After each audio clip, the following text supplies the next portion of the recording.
Christ did not enter a holy place made with hands, a mere copy of the true one, but into heaven itself, now to appear in the presence of God for us.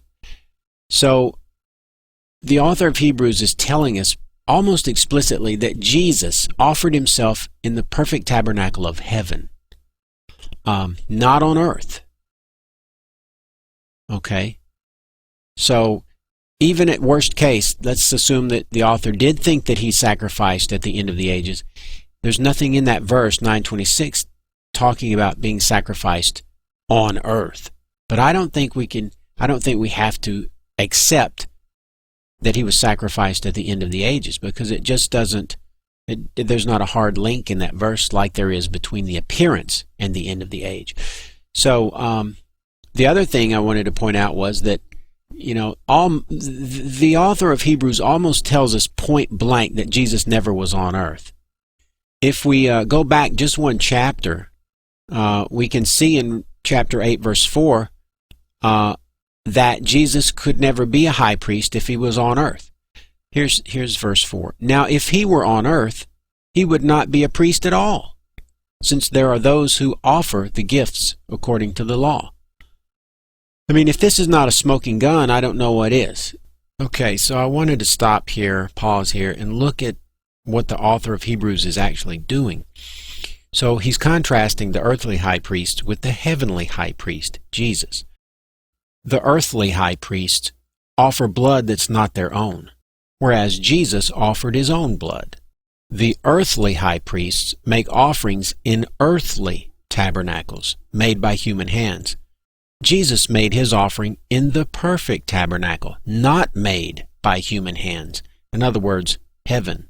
The earthly high priests make their offerings continually, whereas Jesus offered himself once. And we can see two very important verses that support the idea that Jesus was not on earth and he was sacrificed at the beginning of the ages, or the beginning of time. Let's look at Hebrews 8, chapter 8, verse 4.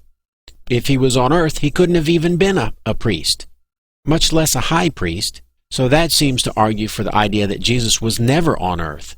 And if we look at Hebrews chapter 9 again, we see that the author tells us explicitly, if Jesus had to offer himself continually, like the earthly high priest, he would have to do so from the beginning of time, ever since the world was made. And when you think about it, if he did that, he'd be offering himself before even the animal sacrifices were instated, which to me, that just sounds like he offered himself originally at the beginning of time. But if he had to do it like the high priests on earth, he would have to have continued offering himself throughout the ages.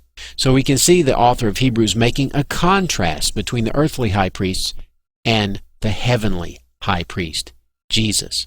And if Jesus was offered on earth, he would not have been offered in heaven, the perfect tabernacle, and it would have destroyed the author's duality.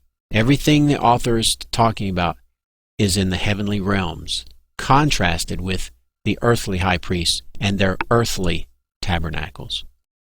If we look at the verse for what it really says, and then know what the author of Hebrews already told us, then we can feel pretty sure that the author is telling us that Jesus was manifested at the end of the ages. He was revealed to mankind during the first century, but his death had already taken place. And all this, Jesus' death was revealed to mankind so that men would be able to know that. And by believing it, their sin would be covered. So there you have it. It's not really that hard. If you just read it, face value, you would go, well, it sounds like, yeah, but, you just have to dig a little deeper. So anyway, this verse is not saying anything about where Jesus was killed, and I'm also claiming it doesn't say anything about when Jesus was killed. It simply says that he was sacrificed and that this knowledge was revealed to mankind at the end of the ages. All right, So I've rambled quite a bit, but I just wanted to touch on all those things, and so there you have it. And I think if we could go back and ask the author of Hebrews, I think we would find this out because of all the other things he said in the previous verses before this one. All right, if you agree, we can probably scratch this one off the list and move forward. So anyway, I'll look at some more stuff later on. I gotta get to some other things, and so, but I'm gonna try and look at a few more of these, piece at a time, and see what we can do. These haven't been that interesting. The one about Pilate and the one about the Jews killing Jesus, those will be more interesting. So anyway, that's it.